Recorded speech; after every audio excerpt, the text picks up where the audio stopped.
CEO of Morel Innovations, her blazer buttoned, her chin lifted, ringed by men in fitted suits who smelled of money and cheap power. Kyle Brennan led them. His smile was all ice and teeth. "Sign it today, Kate. Your board will thank you," Kyle said, "or watch your company drown." Kate's fingers tightened around the pen she had refused to lift. She scanned faces, executives, reporters, hotel guests. No allies stepped forward. Security hovered but did not enter. The men around Kyle were the kind that made even security ask permission. Beside the coffee cart, a maintenance man wiped a drip from a chrome urn. A little girl hugged a backpack shaped like a fox. The man was Marcus Callahan. The girl was Lily. Father and daughter, stopping by on his break to return her forgotten homework to the after-school tutor upstairs. He wore work boots and a gray shirt, with his name stitched in blue.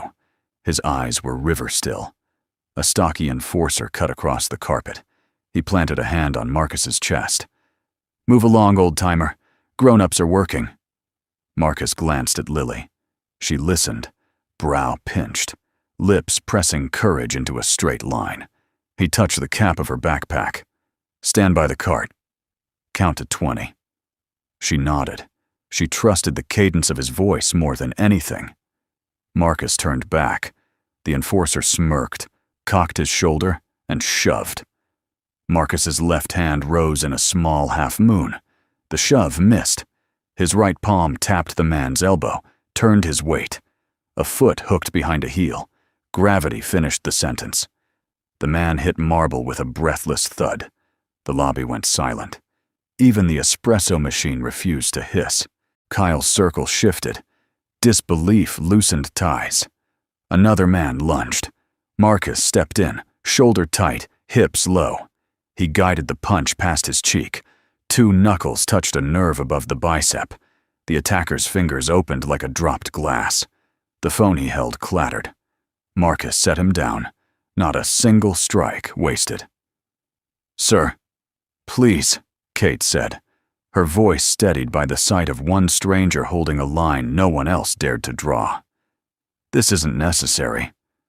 "It became necessary when they boxed you in," Marcus answered. His tone carried the calm of a man who had already walked through worse storms. Kyle snapped his fingers. 4 more closed in. The lobby found its breath and used it. Some shouted, some filmed. Many watched, hungry for spectacle.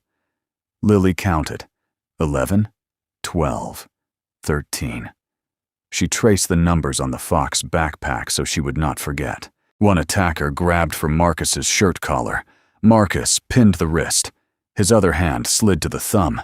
A gentle turn. The man sank to one knee with a gasp he could not swallow. The second swung wide. Marcus stepped under the arc. A palm bumped the jaw hinge. The swing died. A knee bent. Balance whispered goodbye. The third tried a bear hug from behind. Marcus sank. Hips dropped. His back became a stone the man could not lift. A heel traced the arch of a foot. The bear hugger folded. Marcus looked almost apologetic. The motion of a teacher correcting posture. He never punched. He redirected. He measured every ounce of force. He kept the furniture unbroken and the glass intact.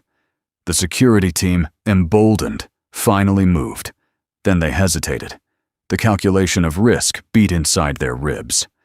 Kyle stepped forward. The ice smile cracked. "Cute tricks. But this is a merger, not a dojo. I'll have the hotel press charges." "For what?" "Standing between a woman and a threat," Marcus said. "Record it. I prefer accurate minutes." The crowd laughed. The sound opened a crack where courage could breathe. Kate exhaled. The pen loosened in her grip but did not fall. She studied the maintenance man, the economy of each movement, the way he kept himself between the circle and any path to her. Recognition tugged at a memory she could not place. A headline, a photograph faded by time and desert dust. Lily reached 20. She did not move. She lifted her chin and called, clear as a bell. Dad. Marcus did not look. He did not need to. The word threaded him to the world.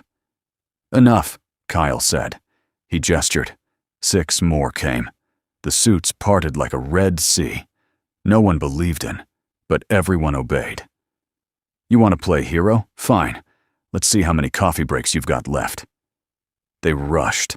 Time narrowed. Everything sharpened. Marcus stepped. His footwork drew a small square on the marble. 4 steps that made a home. The first man arrived. Marcus's hand met the inside of a forearm. He steered it past. A shoulder bump. The man tripped over certainty and fell. The second tried to tackle. Marcus pivoted. He borrowed momentum.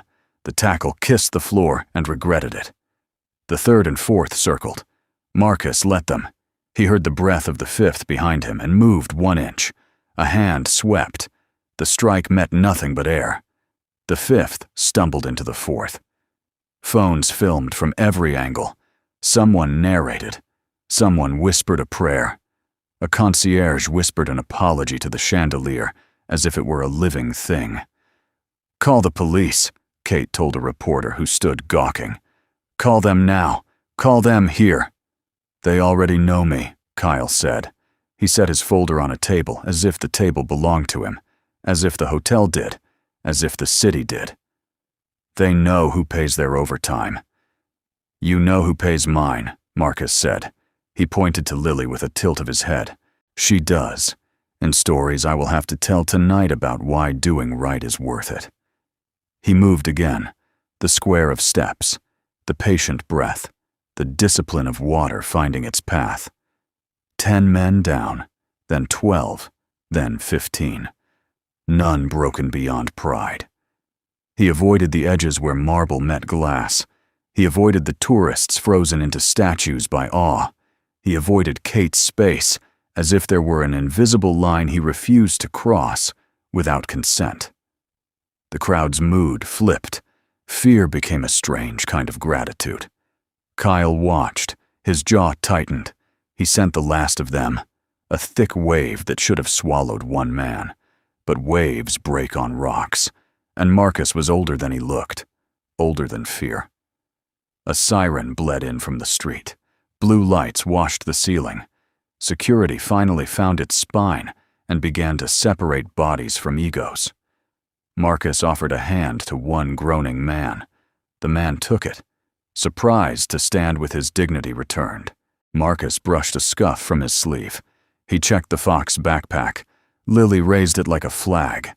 Kate stepped closer. She kept her voice low. Who are you? Maintenance, Marcus said.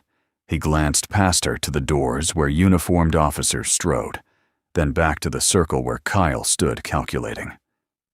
And a parent. Not only that, she said. The memory clicked into place. A news piece from years ago. A grainy clip of a rescue that went right when everything went wrong. A name beneath a headline. You were in Bosra. Marcus's eyes gave the smallest answer. A shift. A tide turning without wind. Ma'am, maybe let the officers sort the paper before you speak the past out loud. The police entered. The lobby turned into a careful map of statements and cell phones. Kyle lifted his palms, righteous, offended. He pointed at his men. He pointed at the scuffs. Assault, property damage, intimidation. He threatened my team. He protected me, Kate said.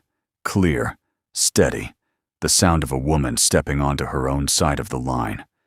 I will give a statement. I will give names. An officer nodded. He looked at Marcus.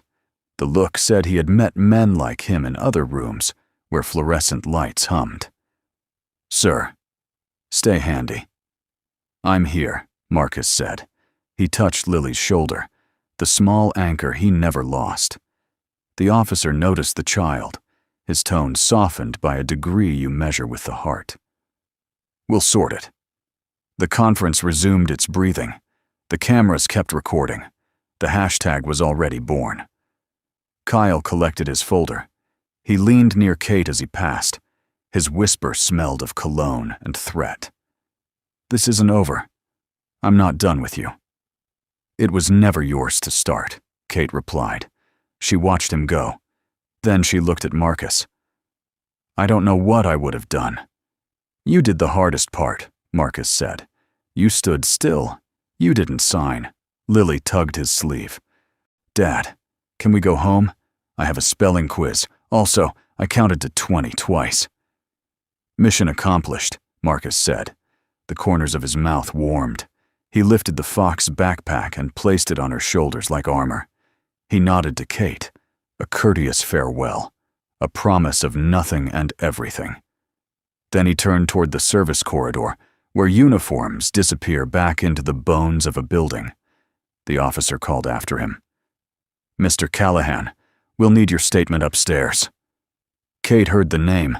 It fit the headline. It fit the man. She glanced at the doors where Kyle had vanished.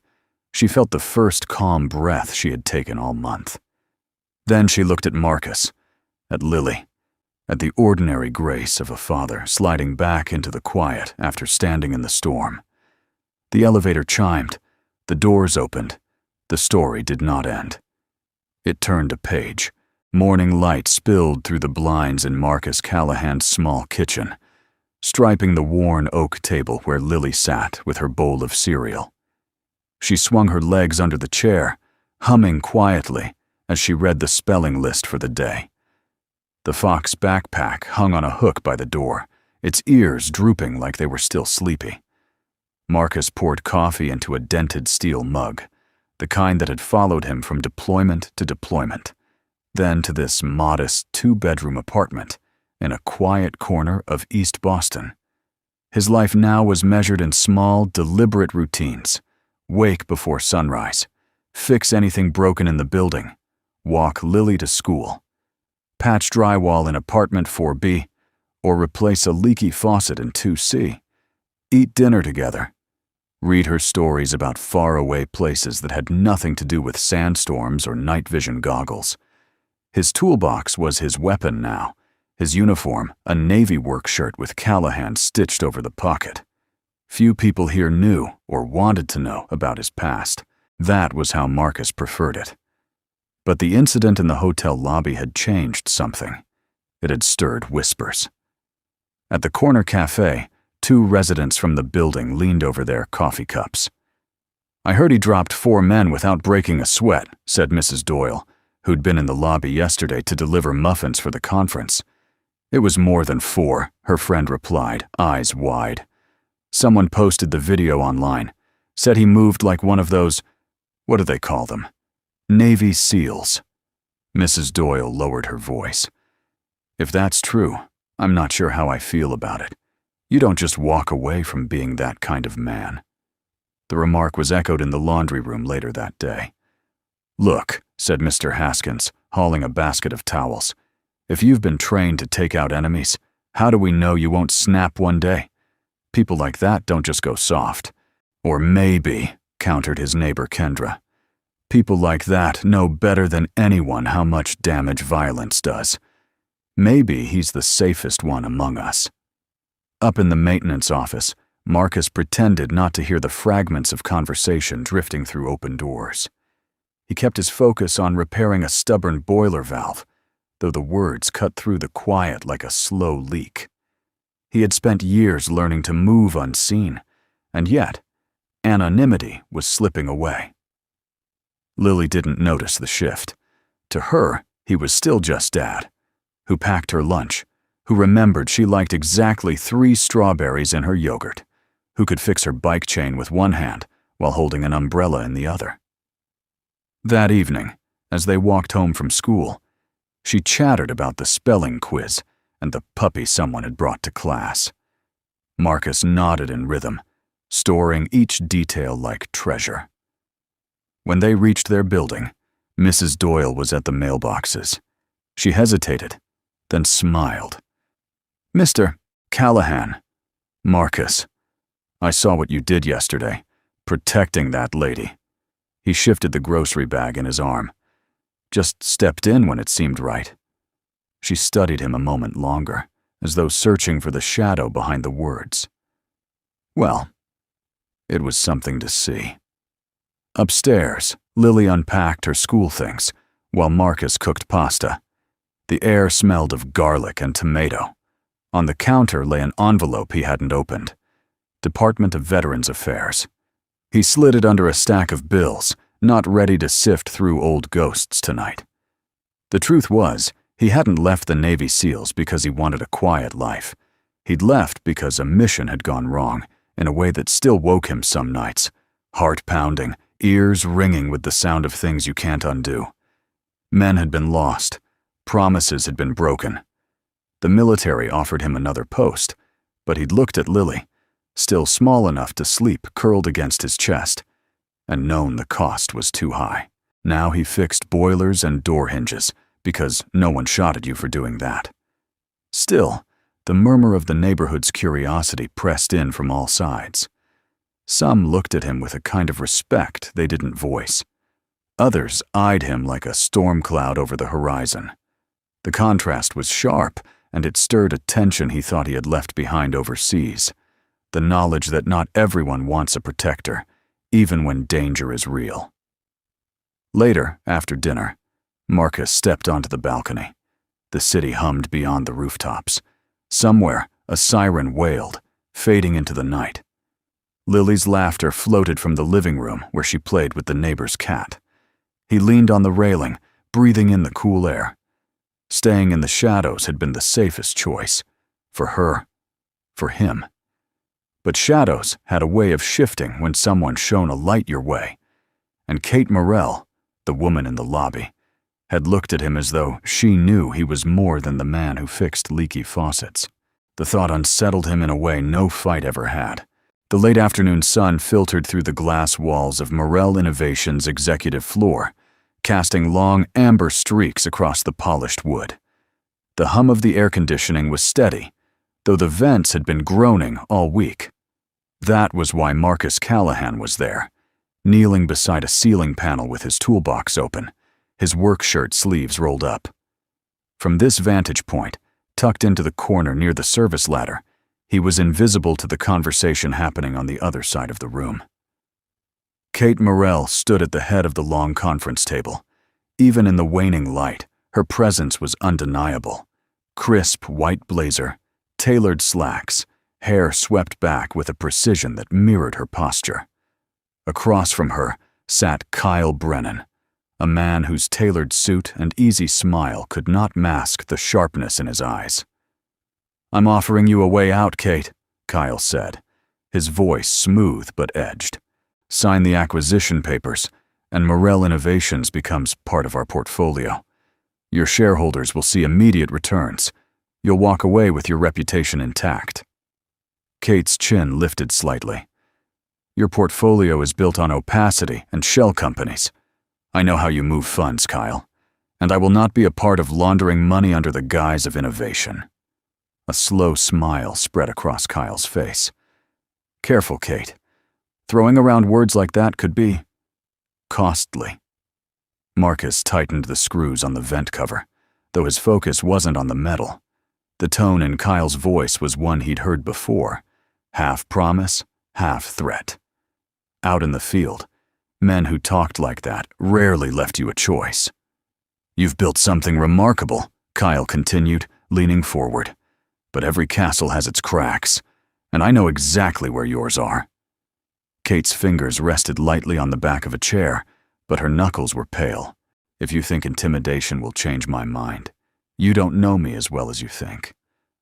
For a moment, the air in the room seemed to hold its breath. "I know enough," Kyle said, gathering his papers. "And I know that people under pressure make mistakes. I'll be in touch."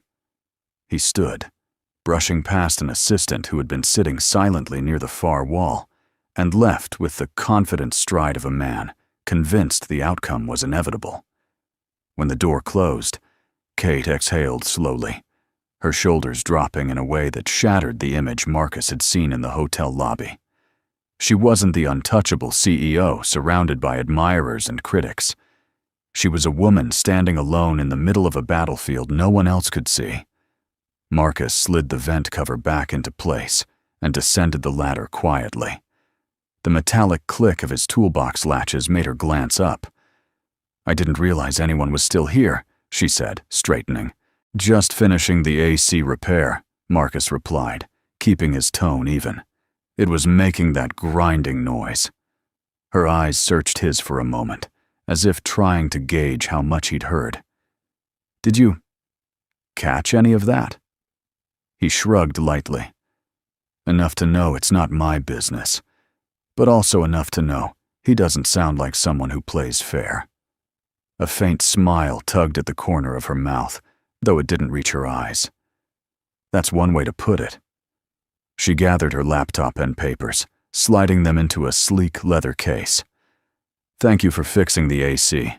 It's been suffocating in here lately."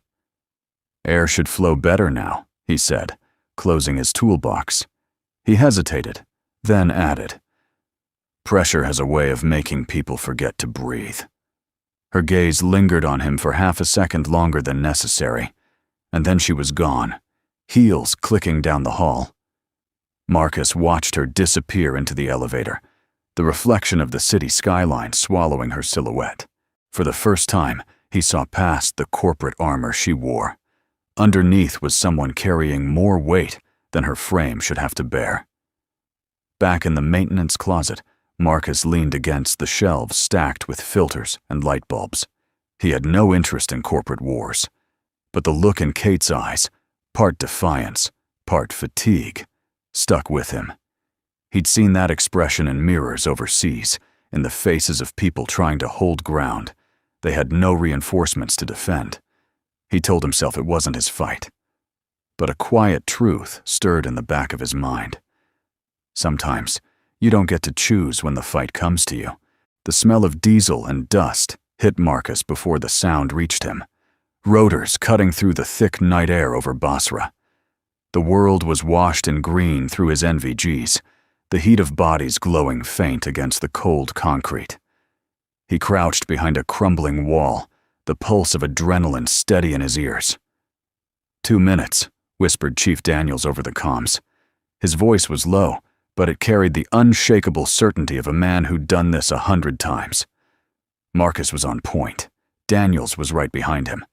The plan was simple. Get in, extract the hostages, get out. From their overwatch, they had eyes on the building, a squat warehouse with a single flickering bulb above the door. Inside were 3 civilians, aid workers from a medical NGO, bound and guarded by 6 armed men. The call had come in at 400.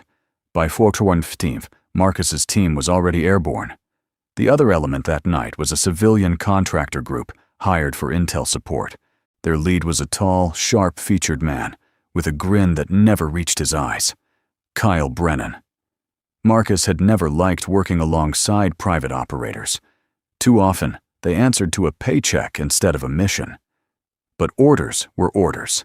The breach was clean. Marcus slipped through the entry first, weapon up, heart rate steady. The team fanned out, movements silent and precise. Daniels was at his shoulder. 2 guards went down before they could raise an alarm. The hostages' eyes went wide with relief as Marcus cut the ties around their wrists. Then it happened. A burst of gunfire erupted from the far side of the warehouse. Too close, too sudden. The overwatch position was compromised. Marcus heard the crackle of the radio, Brennan's voice sharp with panic. "They're all over us. We're pulling back." "Negative," Daniels barked. "Hold position until—" But Brennan was already gone.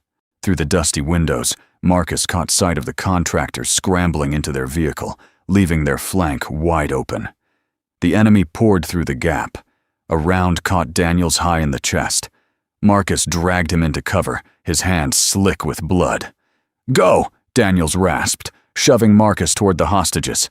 "Get them out!" "I'm not leaving you." "That's an order, Callahan." Marcus hesitated only long enough to seal Daniels' wound with a field dressing before shoving the civilians toward the extraction point. Behind him, the gunfire grew frantic. The last thing he heard before the Black Hawk lifted off was the dull, sickening silence where his friend's voice had been. Daniels never made it out. That night rewrote Marcus's life. He filed the after-action report, naming the lapse in support that had cost them dearly. But the contractors had vanished into the shadows of private security work. Brennan's name was scrubbed from any official mention. Marcus stayed in for another year, but something in him had shifted.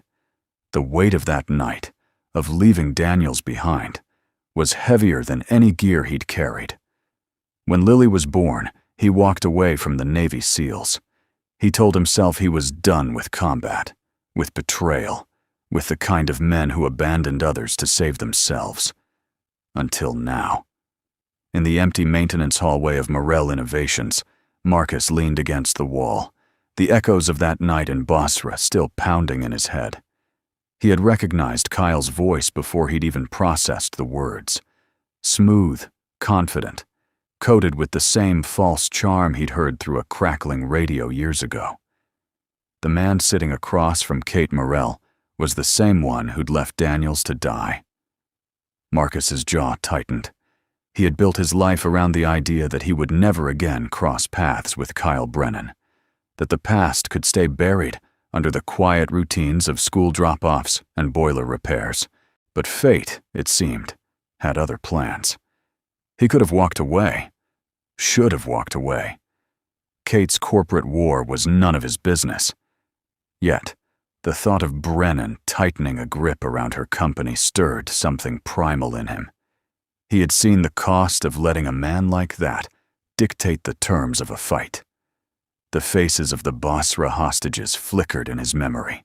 The weight of Daniels's blood on his hands returned like it had never left. Marcus closed his eyes, forcing the memories back into the dark corners they came from. But the damage was done. The past wasn't just knocking, it had already stepped inside. And Marcus Callahan knew one truth better than anyone. When a predator sets its sights on a target, you either stand aside or you stand in the way. The hotel lobby cafe was quieter than usual that morning, the hum of conversation softened by the plush carpets and low jazz playing through hidden speakers. Marcus sat at a small corner table, Lily perched on the chair beside him with a steaming cup of hot chocolate. She wore her favorite sweatshirt, the one with a faded astronaut patch on the front, and her legs swung freely above the floor. Kate Morel approached the counter, phone in one hand, ordering a black coffee with the kind of decisiveness that made people step aside. She caught Marcus's eye across the room, and after a beat, walked over. "Mind if I join you?" she asked. Marcus gestured to the empty chair. "Sure, just don't expect great conversation before I've finished my first coffee." Kate smirked as she sat down. "Noted." Lily looked between them, curiosity lighting her face. "Are you the boss of the big office upstairs?" Kate's brows lifted in mild surprise. "I suppose you could say that. I run a company." "What kind of company?" Lily leaned forward, elbows on the table like she was conducting an interview. "We work on developing technology that helps other businesses run more efficiently," Kate explained, softening her tone. "It's a lot of meetings, decisions, and sometimes headaches." "That sounds important," Lily said, her voice tinged with awe. Kate's smile was small but genuine, a crack in the carefully built walls she usually carried. "It is important, but sometimes I forget why I started it in the first place." Marcus took a sip of his coffee, watching her over the rim of the mug. "Maybe it's like anything else. You start out knowing exactly why, but somewhere along the way, the noise drowns out the reason. You just have to listen for it again." Kate glanced at him, as if trying to read something in his tone. "And you speak from experience?" "Let's just say I've had a few detours in life," Marcus replied, leaving it at that. The moment hung between them, light, but tinged with an unspoken understanding. Lily piped up again, grinning. "Do you ever get scared being the boss?" Kate chuckled. "All the time. But you keep going, even when you're scared. That's how you grow." Lily nodded solemnly, as though she'd been handed an important secret. From across the lobby, A man in a dark blazer lingered near a potted plant, holding a phone angled just enough to capture the trio at the table.